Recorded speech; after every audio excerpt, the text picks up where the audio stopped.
We've got green moray eels, modern moray eels, and wonderful eels that are this exhibit. Some stuff from the water treated.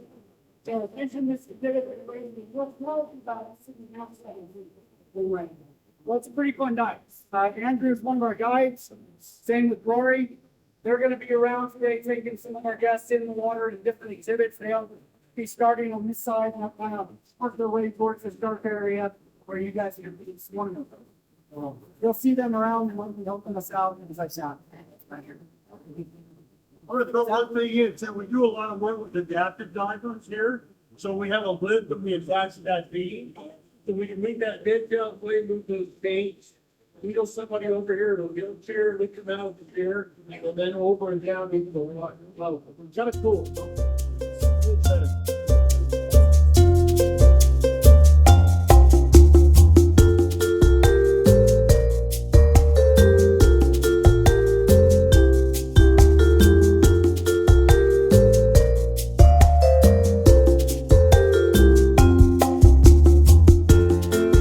Tell you guys about our dive, what we're going to do, and then we're going to talk a little bit about what you're going to see. So I'm going to talk about the flow of our dive first. So we've got all the gear already assembled for you. Hight sent the sizes to us, so we went ahead and set your gear up based on the size that was on our chart.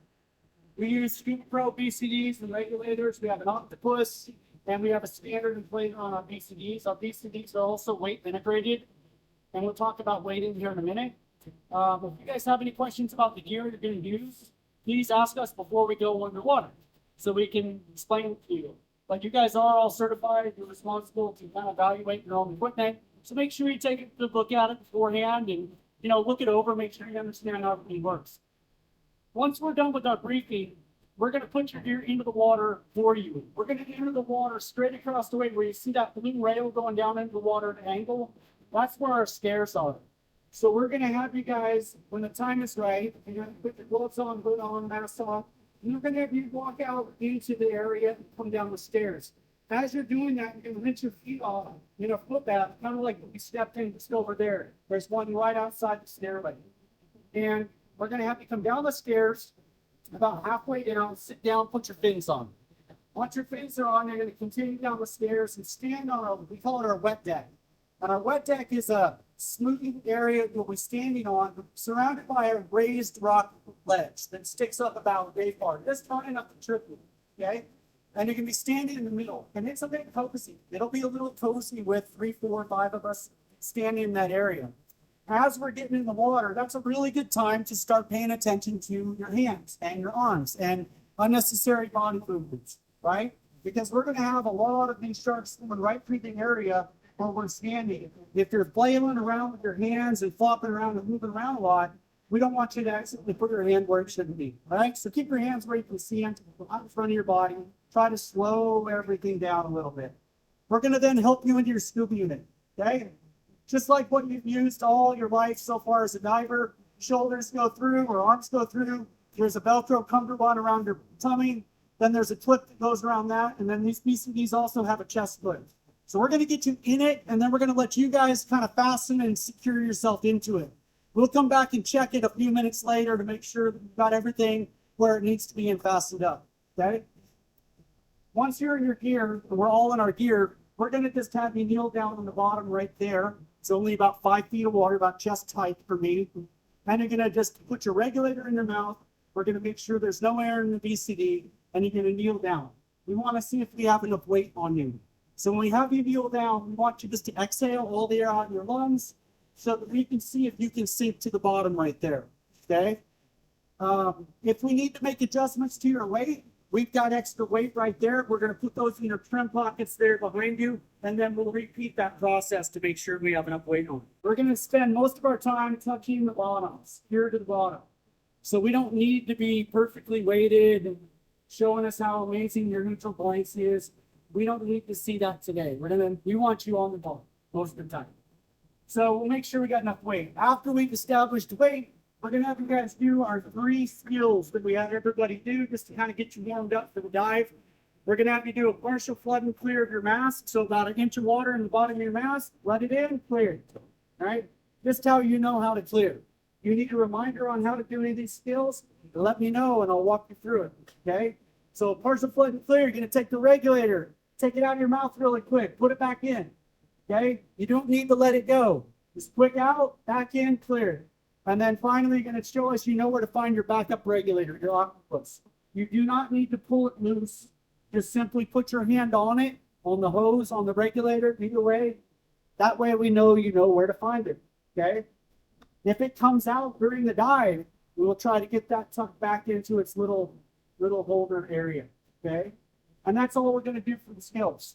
After that, we're going to pop back up, stand up. We're going to have everybody take their mask off and repeat logging one last time.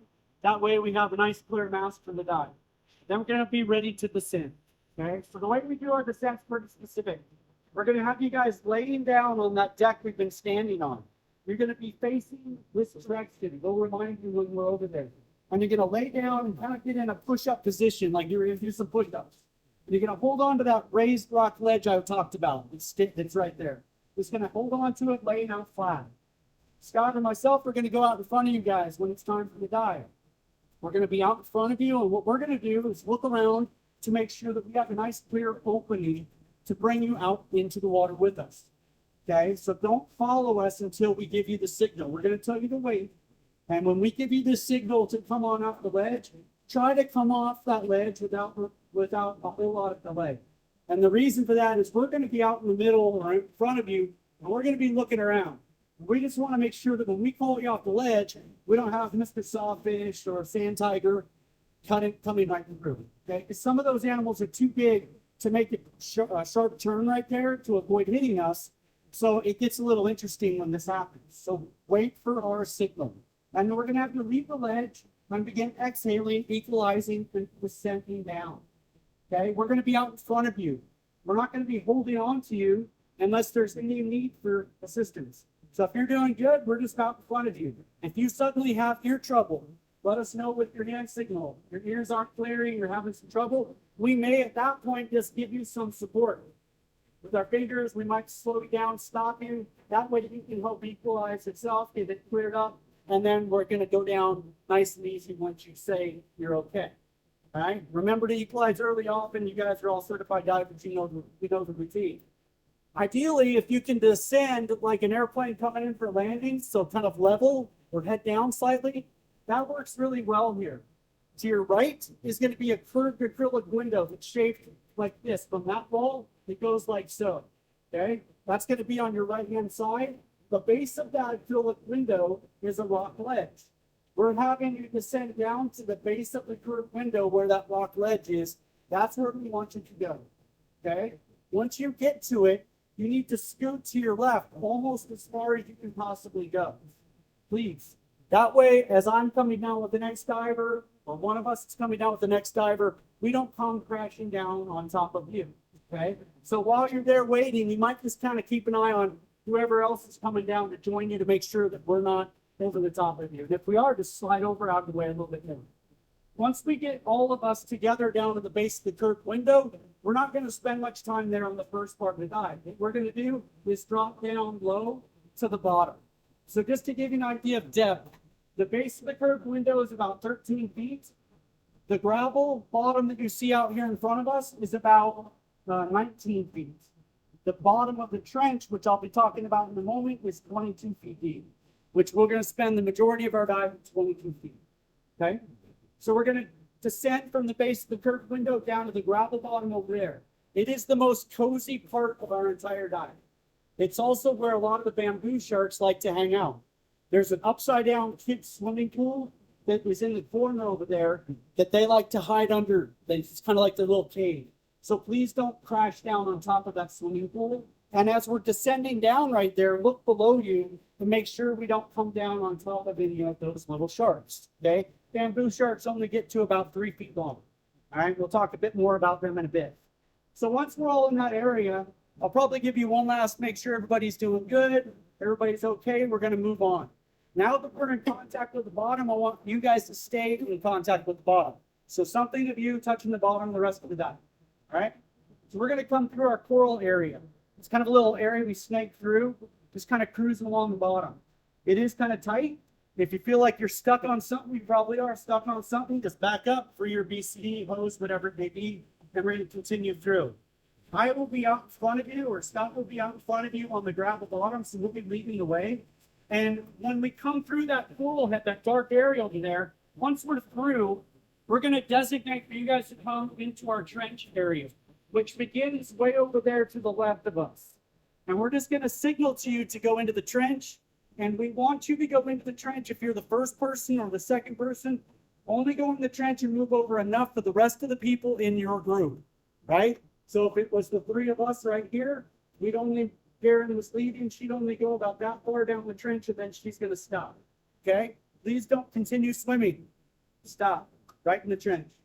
Once we're all in the trench, we're going to spend about the first 10, 12 minutes of our dive right there.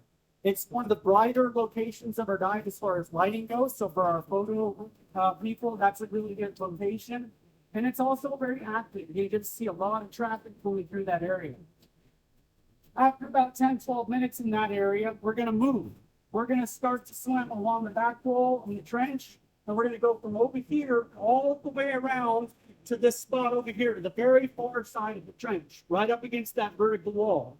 We're going to be up against the gravel, up against that little short wall. We'll be just kneeling there with it in front of us. And then we're going to spend the next 10, 12 plus minutes over here. Okay? This is kind of a turning point for the shark, so it tends to be a very active little corner and area that we hit during this area over here, right? Lots of activity.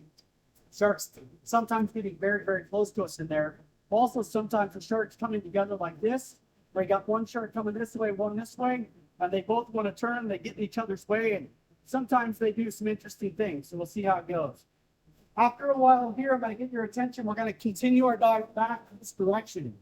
Whoever is the furthest this way on the dive in the trench, you're going to spin around back, and you're going to switch like that. Does that make sense? So we're going to turn that train around.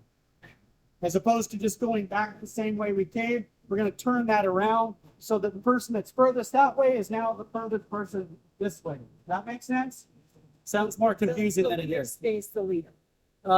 Yes. Yes. Okay. Yeah.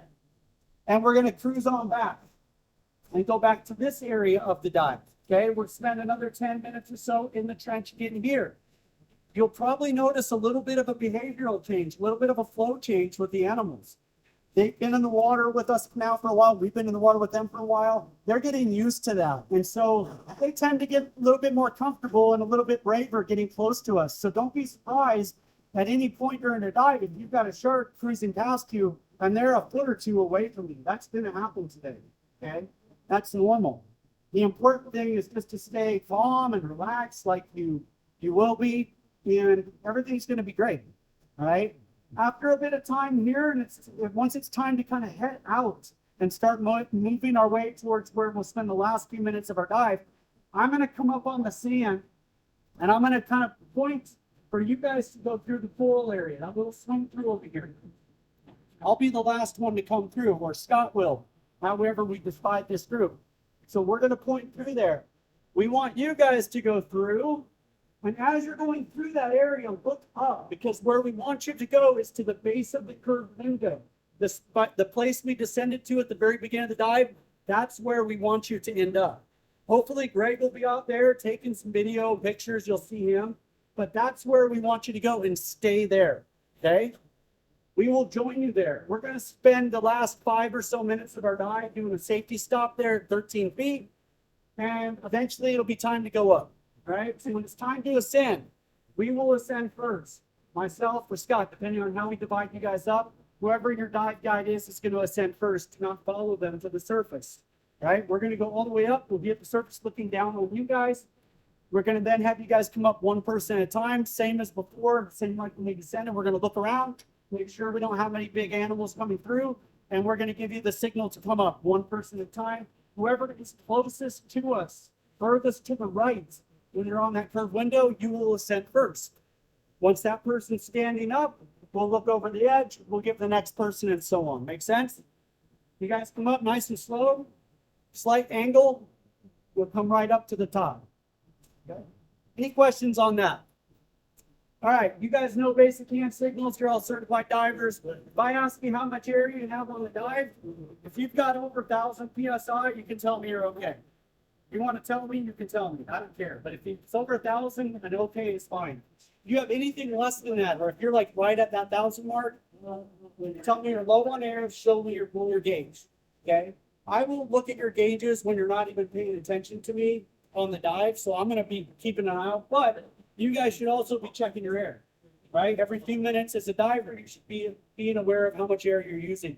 So keep an eye on it, right?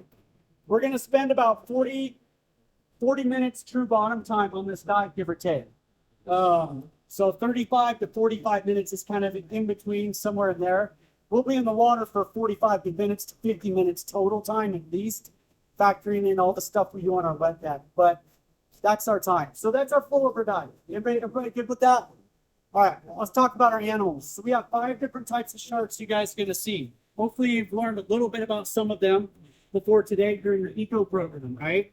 So when we move around in here, you want to have good awareness. We're going to swim that way. Look that way first. Make sure there's nothing down by your knees you're going to kneel on top of. Make sure you have good clearing before you start moving. They have the ability to pull water through their gills so they don't have to swim all the time. That's a myth. You guys know that sharks have to swim all the time. Not all sharks have to do that. They can just lay as long as they want, oxygenate their gills. Then we have our black tip sharks, next smallest shark. We have 2 black tips in here. There's one right over there just made a turn. That's our larger black tip, which, by the way, our black tip, our larger one, been very brave lately. He's been getting real close to our divers, doing some interesting swim bys and things. So don't be surprised if you see him getting real close to us. There's another one that they'll swim around, and black tips like to stay a little bit on the middle to higher water column, right? So they will be zigzagging, swimming all the time. They don't stop swimming. They're going to be one of the sharks that's always going to be moving, but you will see them for sure. Then we have our zebra sharks. So zebra sharks are going to be our next size, or shark in size. And zebra shark's name doesn't make much sense. A black tip does, right? You look at the tips of their fins, they're all black. There you got their name. You look at a zebra shark and you're going, it doesn't make any sense, because they look a lot more like a leopard when you see them. But when they're babies and they're born, they're actually hatched out of an egg. Our zebra sharks and our bamboo sharks are the 2 species in here that are hatched out of an egg. Okay. But when they're babies, they're about yay big, and they have very distinct zebra stripes. So that's where they get their name from. As they grow, their stripes break apart into spots that you'll see on sharks when they're usually 2 to 3 years old. Somewhere in the middle there, their spots or their stripes disappear in the spots. They have a very unusually long tail. Their tail represents about 1/3 of their overall length. So they have this weird long tail, but they're really nice sharks. They like to just kind of chill out. Sometimes they'll sit in front of us and just kind of do little spins and things like that. But, you know, they'll be making their passes by you for sure. And then we have our sandbars. My personal favorite we have, there's one right below us. So our sandbar sharks are going to be very, very strong, very fast, and they're going to use the entire column of water, right? They're always changing where they're at, right? High, low, this way, that way. They're really never doing the same thing twice in a year. They're always observing, changing up what they're doing. Very fast, very strong sharks. And they will get close. They're very brave. They're not shy at all. They will come in and kind of investigate, kind of look at people, they take a close look. And there's always a chance that they're interested in new things, right? Cameras and whatnot. So I'll talk a little bit about that here in a moment. So enjoy those guys. They're very cool. And then our biggest sharks are going to be our sand tigers, right? Sand tigers are slow moving, but they have the ability to move quick when they want to. So don't let that lethargic, slow pace that they're showing you fool you. When they want to move, they can move very, very quickly. They have an adapted advantage that allows them to swim and move very slowly. I'll mention here in a minute. But our sand tigers are going to do a similar swim pattern for a while. And then they'll change and they'll do that for a little while. So they kind of like to do a similar pattern for a period of time, and then they change things up. They're very big and they don't like to move out of our way. So we have to kind of avoid these animals. If we're in their pathway, we may have to adjust ourselves, scooting back, crouching down, I may have to go and see if I can get them to change their angle that they're swimming, things like that. But they're very, very big, very strong. And you'll notice their teeth in their mouth no matter what they're doing. Right? Most of the other sharks here, you would never see their teeth unless they happen to open their mouth while you were there in front of you. The sand tigers, they can't hide their teeth. They're just like hanging out of their mouth all the time. It's pretty impressive.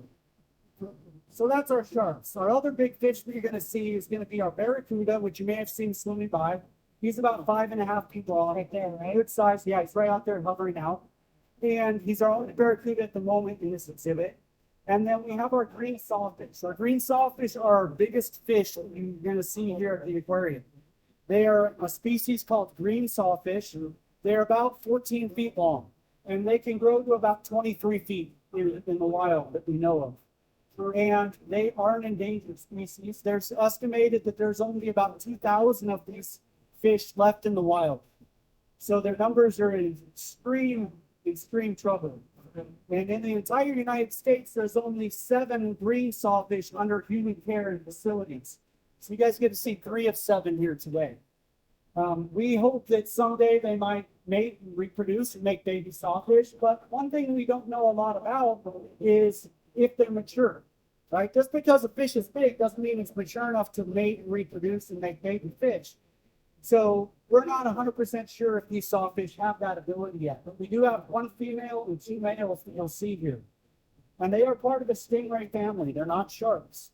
So on our dive, if you look at them closely, look right behind their eyes, you'll see these openings, opening and closing. And that allows stingrays to bury themselves in the sand, and they can still breathe through those openings they call spiracles, which is very unique to stingrays. Right? So that's how we know they're part of the ray family. They often will lay on the bottom, but it doesn't mean they're not going to take a swim around the exhibit. If you get a chance to see their underbelly today, look closely and you'll see all of their gill slits, and they have this interesting little smiley face underneath, which they look kind of cute. All right? Sawfish and our sharks, they don't have a backup gear. They can't back up. Well, so if we're in an area and they suddenly appear and they're between us on our dive, know that we are going to have to adjust ourselves so that they can turn and move out of the area because they can't go backwards. Okay, that's important. So that's our fish. We have a reptile that you guys are going to see today. We have a turtle. We have 2 turtles in this exhibit. We have a female and a male. That's our male. It's held out by his long tail. Females have a very short stubby tail. Males have a long tail. And typically our turtles go into that holding area during our dive because turtles are protected by the government. They are also an endangered species. This is a green sea turtle. And so typically the only time they're in close proximity with humans is if it benefits them. If they're being medicated, if they're being fed, things like that. Well, that turtle's most likely going to be out with us on the dive today, which is unusual, but they're keeping him separate from the female right now. Okay? Letting her have a break because he's been trying to mate with her and they bite each other and things like that. So you guys get a special treat today by being able to see the turtle. Now that doesn't mean they might not come put him away, but from what I'm being told, it's going to be out with us, which is cool for you guys, cool for the photo opportunity. However, there's some important things we have to talk about. All of our fish, all of our animals, we have no touch policy, so don't touch them for any reason whatsoever. If one of the animals swims and brushes up against you, that's different, okay? That's okay. But your hand should not go out towards an animal, touch them, any of those things. If our turtle comes over and lays in front of you and you're like this up on the gravel ledge, and he lays right here, I do want you to take your arms and take them away. Put them away, okay? Don't let him lay on your arms. Don't let him mouth towards any part of you. Go ahead and slowly move out of the way. But don't do it quickly. Like, don't go like this. Turtles are pretty clever, and they like that reaction. So if it makes you flinch, they kind of think it's humorous sometimes, and then it's going to want to do that more. The other thing is we don't want to give our turtles too much attention. I know that's kind of weird to hear, but when they come over, I don't want you to look the other direction, but you can look at them. But what we don't want you to do is be like, Okay, turtle. They feed off of that energy. And we don't want the turtle with us the whole dive. Because the turtle may decide to sit on your head, or to be underneath you, or to slap you in the face continuously. That's what they sometimes will do. And so if we give the turtle a bit more attention, it's going to stay with us the whole time, which we really, really don't want. So if the turtle ends up on your head, in your lap, underneath, do not touch it with your hands. I will come over if I need to, and I will make some adjustments with the turtle. But if he's sitting on your head, I'm going to let him do it. If it's not causing anybody any problems, you're going to have a turtle hat. Okay? So just go with it. But just be aware, all right? Hopefully he'll come down, we'll see him, and then he'll go about his business. But it's that you keep your position, okay? Sharks coming by, you can stay right where you're at, or you can slowly back further away. What you never want to do is make yourself closer to the shark, okay? Sharks have that lateral line going down their body, which you guys may have learned some about. That senses movement, senses vibration, pressure changes in the water. If you move closer to the shark and it's gliding by, they sense and feel that, they don't like it. And it's going to use its body and tail to move. And it's really fast and it's really powerful. Those big sand tigers have about a 4 or 5 foot span where they use their body and tail to move. And it all happens at the blink of an eye. You don't want to get smacked by them. It won't happen as long as you stay in one slice or just slowly ease back. You don't have to ease back if you don't want to. Now, if I do this, if I look out and I kind of give your attention, I say back up, then I want you to back up. If I ask you to crouch down, I want you to crouch down lower, okay? But you don't have to move unless I tell you to, right? Sharks have their other sensory, right? They can sense our electrical impulses given off by our body. So sharks are going to know you're there even if they don't see you typically. So if a shark's gliding toward you and it looks like it's going to ram right into you, what you don't want to do is put your hands out. Okay, so keep your hands down. Even if the shark bumped into you in turn, nothing's going to happen, right? Their teeth aren't at the tip of their nose. Their teeth are way back here, so they're going to bump you in turn. That is super rare that happens. Okay, super rare. But what you don't want to do is use your hands and be like, oh, don't hit me, don't let me shark. Then you might accidentally put your hands where they shouldn't be. Okay, make sense? All right. I do take down a little stick. Scott will have one too. We don't push and hit the animals. We use that more of an extension of our arm, right? Occasionally we'll need to adjust the animals by getting underneath them and helping them change their direction. But it's super rare that we do that. But we will have that with us. If you're not comfortable with something during the dive, you're welcome to get real close to us or get behind us a little bit, wherever you feel comfortable. Okay? But remember, how you are in the water is going to change their behavior. If you're uptight and nervous and breathing 100 miles an hour, they know that. They sense that. Your heart rate's high. That triggers their sensory to a point. So this is a good opportunity for you guys to challenge yourself to just be calm and relaxed. And I think you'll find that once we go underwater and you see these guys, they almost give you a relaxing effect, right? It almost happens naturally because they're just so graceful, so gentle in the water that I think you'll finally feel that regardless, right? Okay, moving on. Cameras. Who's got cameras on going in the water? We have that one. We got 3. We got an iPhone and 2 little cameras, whatever Okay. you want. So sometimes these guys can detect those cameras and be a little interested in them. Sometimes a turtle can be interested in those new things. So if I tell you to take your camera and put it down here by your lap behind the leg, right? When you're taking pictures, you can have your camera right here. You should have your camera in front of you where you can see it. If you're looking that way, your camera should be where your eyes are focused. In other words, you don't want to be like this. Okay? You're holding something in your hand that they can sometimes be attracted to. Your eyes should always be on it. The shark knows you're watching it. They stay further away. They respect that, okay? Because they know your eyes are seeing it, right? So keep it close. The other thing is, just like yourself, if the shark is passing by, you don't want to encroach that space with your body. You also don't want to encroach that space with your camera, okay? So you can keep it here. Don't do that as the shark is passing. Okay? Make sense? All right. Any questions so far? Anything you'd like to throw in, Karen? I'm excited. I don't know about you guys. I want you guys, if you can, figure out what sex your shark is. If you see if you can identify your shark that you are assigned, and see if you can find out if it's male or female. Yours is the Empress, yours is the Virus. And then there was a bamboo shark that nobody got assigned. So make sure you guys see the bamboo shark. Yeah, our bamboo sharks, most of them are like a kind of a camouflage pattern, like the rock work. But there's a few in here that are white that stand out much better. And I haven't noticed one yet, but we'll probably see both on the dive. The white ones, they're not albinos. People often think that they're not. They just are lacking the pigmentation that makes them have that darker complexion. It's called leucism. But you hopefully will see both. But like I said, they'll up and down, be down by their knees. So last part of the briefing that we're going to be ranking up the water, guys, is sharks teeth. Right? You guys know this about sharks. You learned that during your program. But sharks use their teeth and keep growing them all of their life.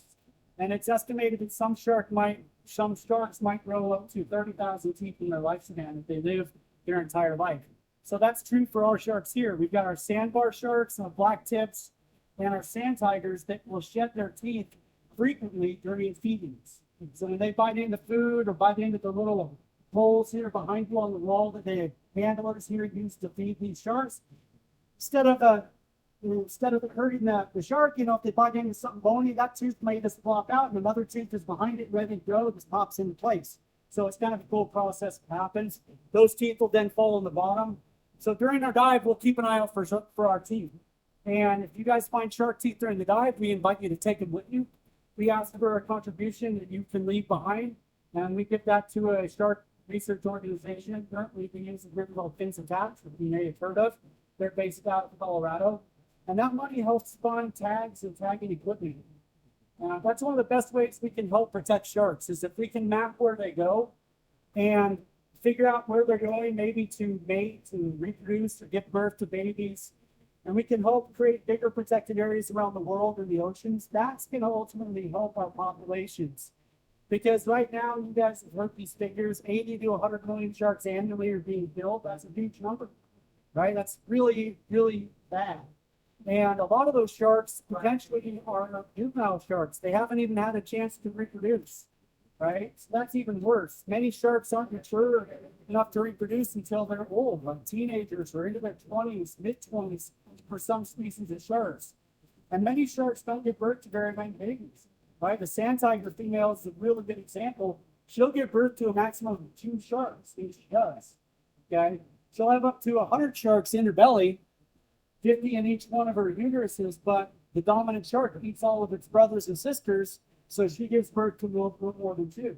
So our shark population doesn't bounce back quickly, right? So it's a big issue. But anyway, that money that you guys can leave behind for any teeth that you find, we give that to that research group, and that's what they use that for. They get all that money that we collect. So it's an awesome opportunity for you guys to help sharks. During the dive, if you find a tooth, they're extremely sharp, right? So be careful with them. The easiest place to put them is on the top of the palm of your hand, inside your glove right there. If you don't want to carry it, you can hand it to me, and I'll carry it for you, or get it to Scott, and we'll put it inside our glove, and at the end of the dive, we'll give it back to you guys. So it's up to you. If we see teeth during the dive, and it's close enough for you to touch it, we may just point it out to you. If it's a little further out, we'll grab it, we'll bring it over, and we'll let you pass it along. And if we hand it to you, if you want to keep it, put it in your glove. If you want to pass it down to the next person, pass it on down. It's up to you. Okay? All right, that was a lot of info.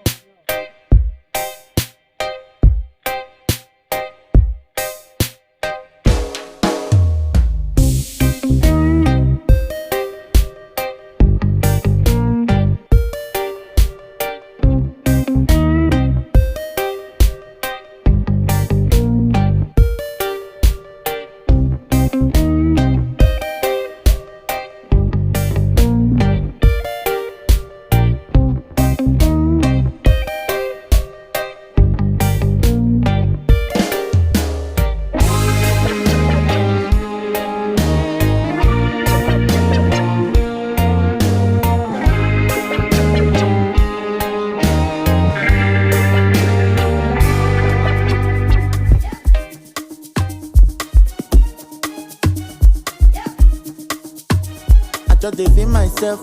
They get to waiting and they see myself. And sometimes I don't believe myself. I cannot come and go and kill myself. I know they hear what, but every minute I dey fear God. Cause anybody we gon' come on God, you go collect. Because we come correct, we know they fear God. I'm back for game. Me, I know they share my lane. I stay king in all day. They call me the number one. They know they ready for me. They no one believe I go with God. Oh, it no be my fault. Oh, introducing is that wavy, wavy, wavy. Oh, the baby jet, baby, low come back,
Follow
move my body.